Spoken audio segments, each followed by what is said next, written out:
खरं तर आपण मराठीच्या निमित्ताने गप्पा मारतोय. आत्ता सध्या आपल्याला समाजात असं दिसतं, की एक तर मराठी हो. बोलण्याचंच प्रमाण कमी झालंय, मराठी बोललं कमी जातं आणि जे बोलतात किंवा जे लिहितात त्यातही असा एक मतप्रवाह असतो, की आम्हाला व्याकरणाचे नियम नको. आम्हाला जसं हवं तसं मराठी भाषा लिहिता आली पाहिजे. मग ऱ्हस्व दीर्घाचे नियम असो किंवा कुठलेही वाक्यरचनेचे नियम असो.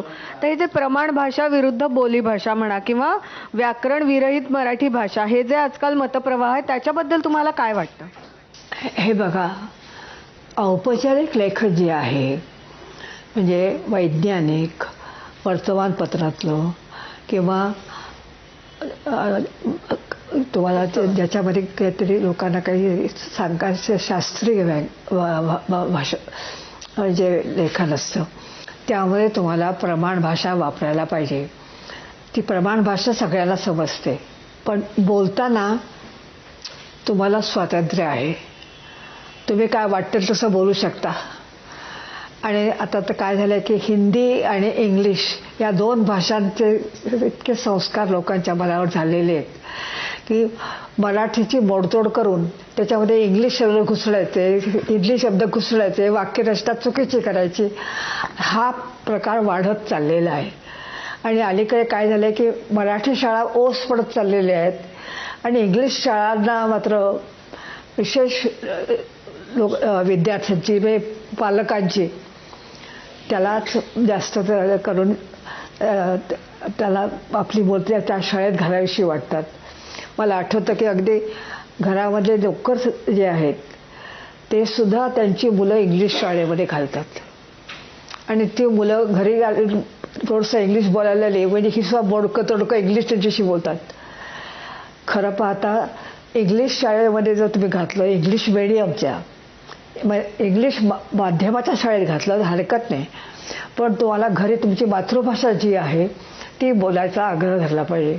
माझं स्पष्ट मत आहे की लोकांना लिखाणामध्ये तुम्हाला प्रमाण भाषेचे नियम पाळावे लागतात आणि नकळत तुम्हाला व्याकरण त्याच्यामधलं समजलेलं असतं. नकळत त्याच्याशिवाय तुम्ही बरोबर वाक्यरचना करूच शकणार नाहीत, योग्य शब्दांची निवड करू शकणार नाहीत.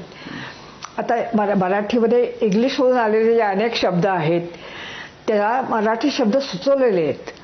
माधव जुलेंनी सुचवलेले आहेत, सावरकरांनी सुचवले ते, विदा सावरकरांनी. त्याचं काही स्वीकारले गेले.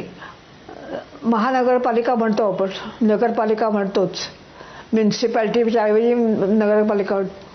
अभिनेता अभिनेत्री शब्द वापरतो आपण, लिखाणामध्ये तर नक्कीच वापरतो. प्रत्यक्ष बोलताना तुम्ही नट नटी म्हणाल, पण ॲक्टर ॲक्ट्रेस असं काय म्हणायचं काही जरूर नसते. नट नटीचा मराठीमध्ये आता नट्या म्हटलं त्याचं अनेक वचन झालं, त्याला नटीला असं त्याला प्रत्यय लावला म्हणजे तुमचा मराठी शब्द झाला. असे कितीतरी शब्द इतर भाषेतले मराठीमध्ये येतात, त्याशिवाय भाषा समृद्धही होत नाही.